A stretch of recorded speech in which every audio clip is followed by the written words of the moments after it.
Hit subscribe or follow wherever you listen to your podcasts. Classic short ghost stories for radio, adapted and read by Rehannah Mian. The Mezzotint by M.R. James.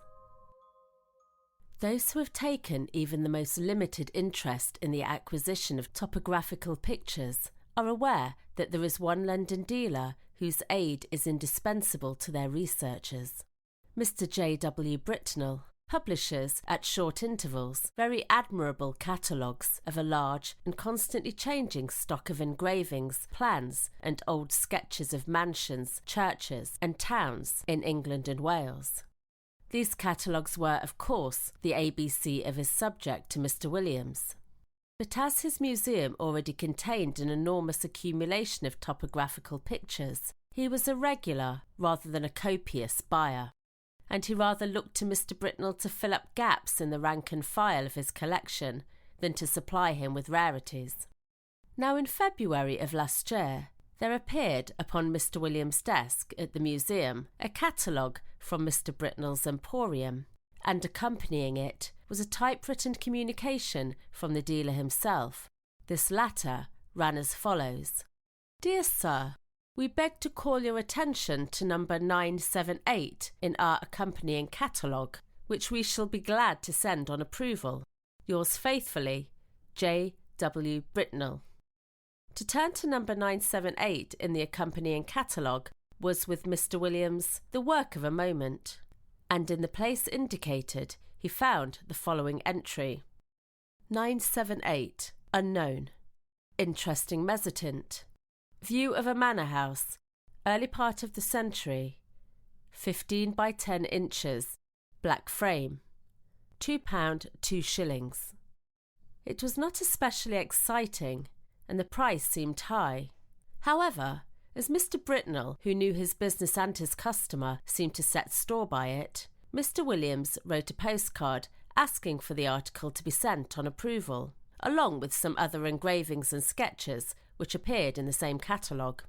And so he passed, without much excitement of anticipation, to the ordinary labours of the day.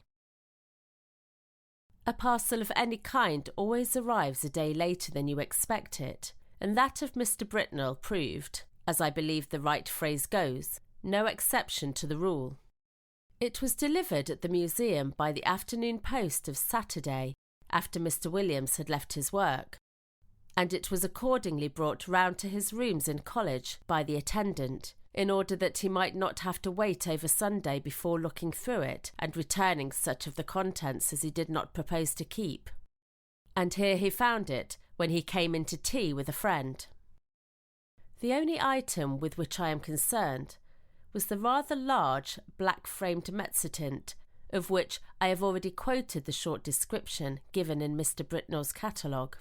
Some more details of it will have to be given, though I cannot hope to put before you the look of the picture as clearly as it is present to my own eye. Very nearly the exact duplicate of it may be seen in a good many old inn parlours, or in the passages of undisturbed country mansions at the present moment. It was rather an indifferent Mezzotint, and an indifferent Mezzotint is perhaps the worst form of engraving known. It presented a full-face view of a not very large manor house of the last century, with 3 rows of plain sashed windows with rusticated masonry about them, a parapet with balls or vases at angles, and a small portico in the centre. On either side were trees, and in front a considerable expanse of lawn. The legend "AWF sculpts it" was engraved on the narrow margin, and there was no further inscription. The whole thing gave the impression that it was the work of an amateur. What in the world Mr. Britnell could mean by affixing the price of £2 2s to such an object was more than Mr. Williams could imagine. He turned it over with a good deal of contempt. Upon the back was a paper label, the left-hand half of which had been torn off. All that remained were the ends of 2 lines of writing.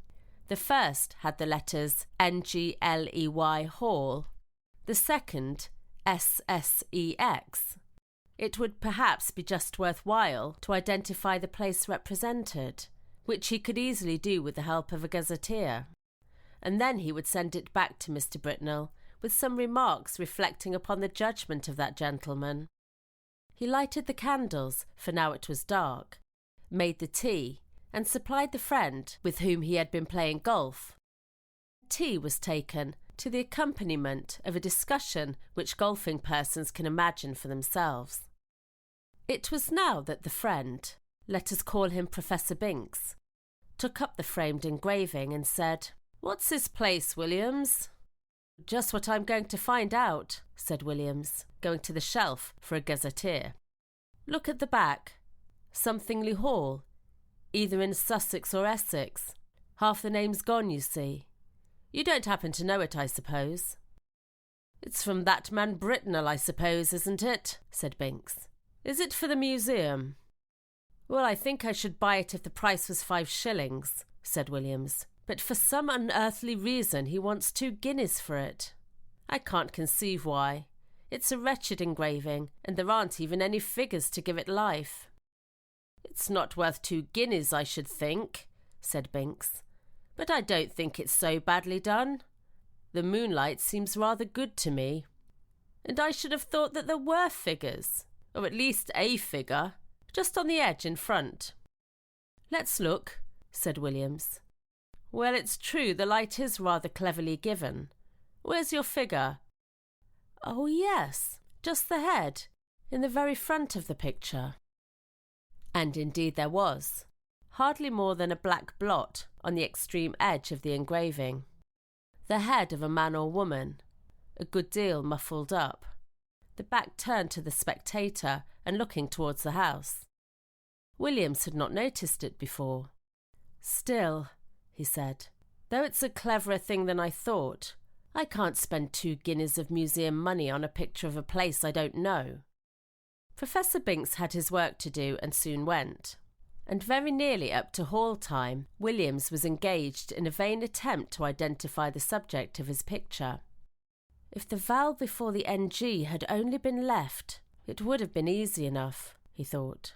But as it is, the name may be anything from Guestingley to Langley, and there are many more names ending like this than I thought, and this rotten book has no index of terminations. Hall in Mr. Williams' college was at 7.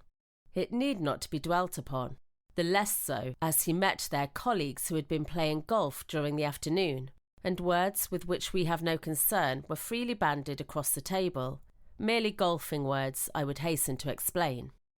I suppose an hour or more to have been spent in what is called common room after dinner.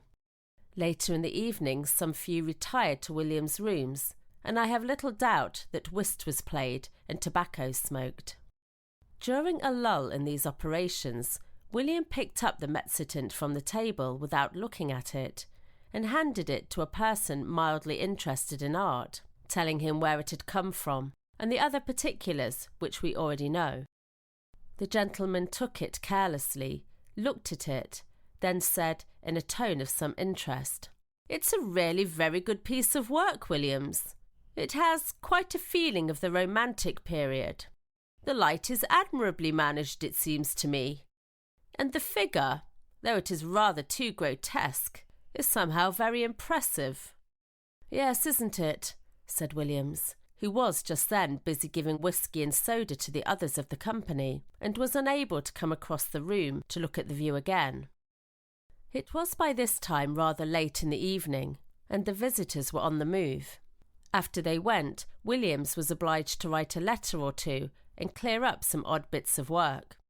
At last, some time past midnight, he was disposed to turn in, and he put out his lamp after lighting his bedroom candle. The picture lay face upwards on the table where the last man who looked at it had put it, and it caught his eye as he turned the lamp down. What he saw made him very nearly drop the candle on the floor, and he declares now that if he had been left in the dark at that moment, he would have had a fit. But as that did not happen, he was able to put down the light on the table and take a good look at the picture. In the middle of the lawn, in front of the unknown house, there was a figure where no figure had been at 5 o'clock that afternoon. It was crawling on all fours towards the house, and it was muffled in a strange black garment with a white cross on the back. I do not know what is the ideal course to pursue in a situation of this kind. I can only tell you what Mr. Williams did. He took the picture by one corner and carried it across the passage to a second set of rooms which he possessed. There he locked it up in a drawer, sported the doors of both sets of rooms, and retired to bed. But first he wrote out and signed an account of the extraordinary change which the picture had undergone since it had come into his possession. Sleep visited him rather late, but it was consoling to reflect that the behaviour of the picture did not depend upon his own unsupported testimony. Evidently, the man who had looked at it the night before had seen something of the same kind as he had. Otherwise, he might have been tempted to think that something gravely wrong was happening to either his eyes or his mind. This possibility being fortunately precluded, 2 matters awaited him on the morrow. He must take stock of the picture very carefully and call in a witness for the purpose, and he must make a determined effort to ascertain what house it was that was represented. He would therefore ask his neighbour Nisbet to breakfast with him, and he would subsequently spend a morning over the gazetteer. Nisbet was disengaged and arrived about 9:30. His host was not quite dressed, I'm sorry to say, even at this late hour. During breakfast, nothing was said about the Mezzotint by Williams, save that he had a picture on which he wished for Nisbet's opinion. But those who are familiar with university life can picture for themselves the wide and delightful range of subjects the conversation of 2 fellows of Canterbury College is likely to extend during a Sunday morning breakfast. Hardly a topic was left unchallenged.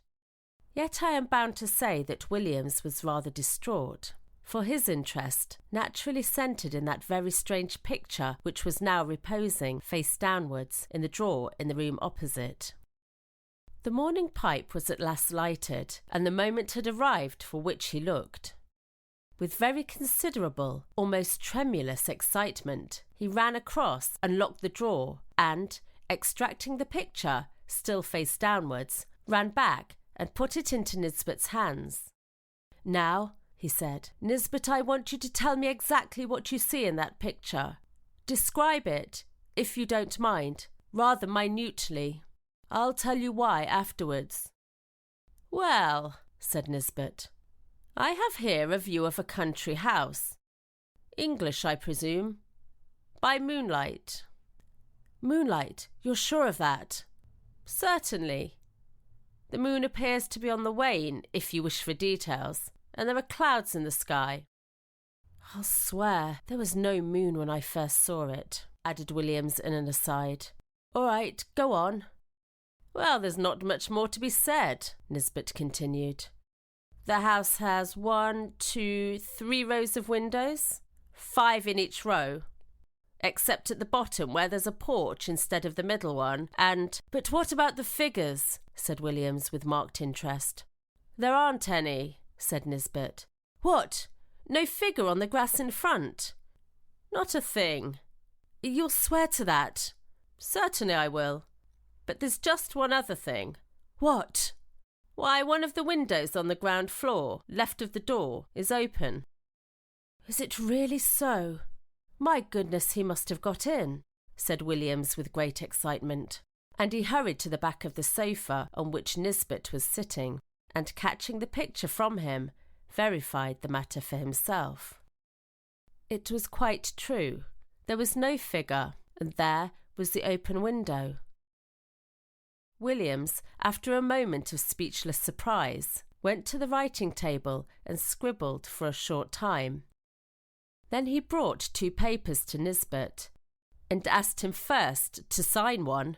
It was his own description of the picture which you have just heard, and then to read the other, which was William's statement written the night before. what can it all mean? Said Nisbet. Exactly, said Williams. Well, one thing I must do, or three things now I think of it. I must find out from Garwood, this was his last night's visitor, what he saw, and then I must get the thing photographed before it goes further, and then I must find out what the place is. I can do the photographing myself, said Nisbet, and I will. But you know, it looks very much as if we were assisting at the working out of a tragedy somewhere. The question is, has it happened already, or is it going to come off? You must find out what the place is, yes, he said, looking at the picture again.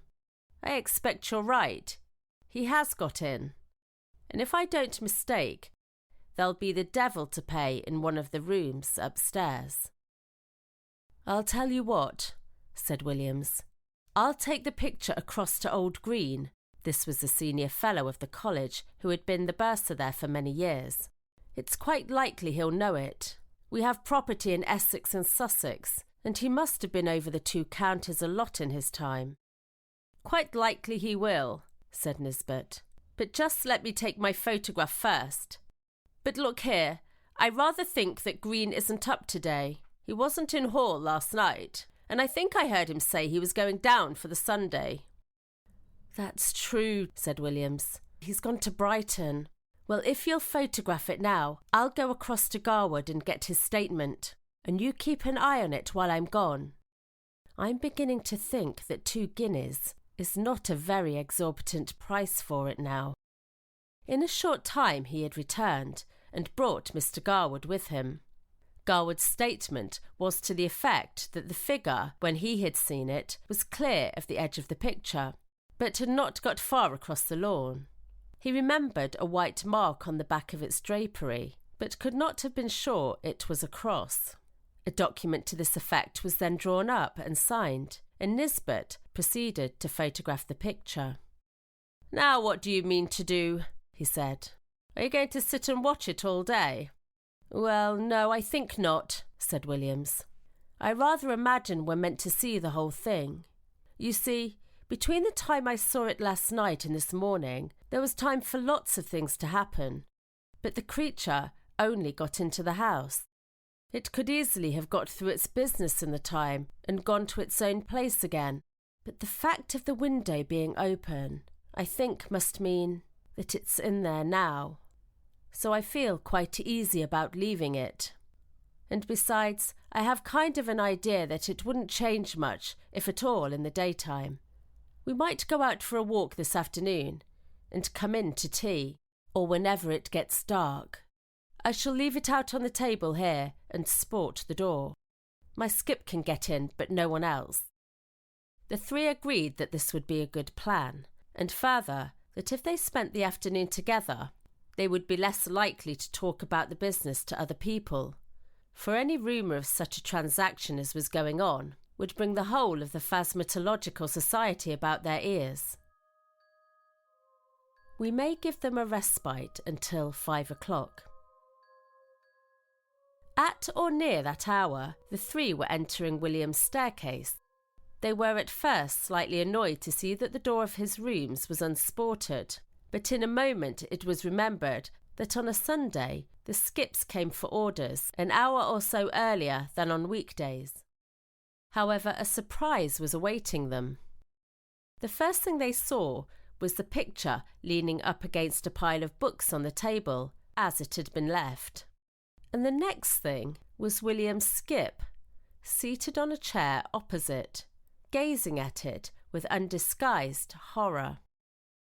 Mr. Filcher, the name is not my own invention, was a servant of considerable standing, and set the standard of etiquette to all his own college and to several neighbouring ones, and nothing could be more alien to his practice than to be found sitting on his master's chair, or appearing to take any particular notice of his master's furniture or pictures. Indeed, he seemed to feel this himself. He started violently when the 3 men were in the room, and got up with a marked effort. Then he said, "Oh, I ask your pardon, sir, for taking such a freedom as to set down." "Not at all, Robert," interposed Mr. Williams. I was meaning to ask you some time what you thought of that picture. Well, sir, of course I don't set up my opinion against yours, but it ain't the picture I should hang where my little girl should see it, sir. Wouldn't you, Robert? Why not? No, sir. Why, the poor child. I recollect once she see a door Bible with pictures not half of what that is, and we had to sit up with her 3 or 4 nights afterwards, if you'll believe me. And if she was to catch sight of this skeleton here, or whatever it is, carrying off the poor baby, she would be in a taking. But what I should say, it don't seem a right picture to be laying about, sir. Not where anyone that's liable to be startled could come on it. Should you be wanting anything else this evening, sir? Thank you, sir. With these words, the excellent man went to continue the round of his masters, and you may be sure the gentleman who he left lost no time in gathering round the engraving. There was the house as before, under the waning moon and the drifting clouds. The window that had been open was shut, and the figure was once more on the lawn. But not this time crawling cautiously on hands and knees. Now it was erect, and stepping swiftly with long strides towards the front of the picture. The moon was behind it, and the black drapery hung down over its face, so that only hints of it could be seen. And what was visible made the spectators profoundly thankful that they could see no more than a white, dome-like forehead and a few straggling hairs. The head was bent down, and the arms were tightly clasped over an object which could be dimly seen and identified as a child. Whether dead or living, it was not possible to say. The legs of the appearance alone could be plainly discerned, and they were horribly thin. From 5 to 7, the 3 companions sat and watched the picture by turns, but it never changed. They agreed at last that it would be safe to leave it, and that they would return after Hall and await further developments. When they assembled again, at the earliest possible moment, the engraving was there, but the figure was gone, and the house was quiet under the moonbeams. There was nothing for it but to spend the evening over the gazetteers and guidebooks.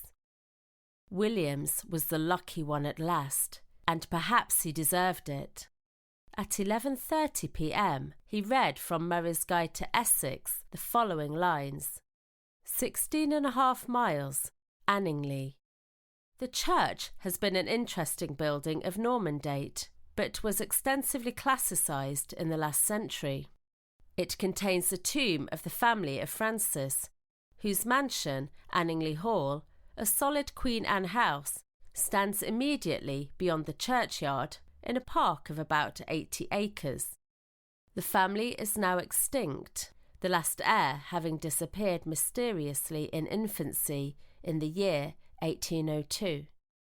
The father, Mr. Arthur Francis, was locally known as a talented amateur engraver in Mezzotint. After his son's disappearance, he lived in complete retirement at the Hall, and was found dead in his studio on the 3rd anniversary of the disaster, having just completed an engraving of the house, impressions of which are of considerable rarity. Mr. Green, on his return, at once identified the house as Anningley Hall. "Is there any kind of explanation of the figure, Green?" was the question which Williams naturally asked. "I don't know, I'm sure. What used to be said in the place when I first knew it, which was before I came up here, was just this. Old Francis was always very much down on these poaching fellows, and whenever he got the chance, he used to get a man who he suspected of it turned off the estate. And by degrees he got rid of them all but one. Squires could do a lot of things then that they daren't think of now. Well, this man that was left was what you find pretty often in that country, the last remains of a very old family. I believe they were lords of the manor at one time. I recollect just the same thing in my own parish. What, like the man in Tess of the D'Urbervilles? Williams put in. Yes, I dare say. It's not a book that I could ever read myself, but this fellow could show a row of tombs in the church there that belonged to his ancestors, and all that went to sour him a bit. But Francis, they said, could never get at him. He always kept just on the right side of the law. Until one night the keepers found him at it in a wood right at the end of the estate. I could show you the place now. It marches with some land that used to belong to an old uncle of mine. You can imagine there was a row. And this man, Gordy— yes, that was the name to be sure, Gordy. I thought I should get it. He was unlucky enough, poor chap, to shoot a gamekeeper. Well, that was what Francis wanted, and grand juries. You know what they would have been like back then. And poor Gordy was strung up in double-quick time. I've been shown the place he was buried in, on the north side of the church. You know the way in that part of the world. Anyone that's been hanged or made away with themselves, they bury them that side. And the idea was that some friend of Gordy's, not a relation because he had none, poor devil, he was the last of his line, kind of spes ultima gentis, must have planned to get hold of Francis's boy and put an end to his line too. I don't know, it's rather an out-of-the-way thing for an Essex poacher to think of, but you know, I should say now, it looks more as if old Gordy had managed the job himself. Boo, I hate to think of it.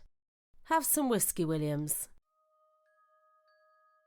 I have only to add that the picture is now in the Ashleyan Museum, that it has been treated with a view to discovering whether sympathetic ink has been used in it, but without effect, that Mr. Britnell knew nothing of it, save that he was sure it was uncommon, and that, though carefully watched, it has never been known to change again. If you don't want to miss further episodes of classic short ghost stories for radio, then subscribe or follow wherever you listen to your podcasts.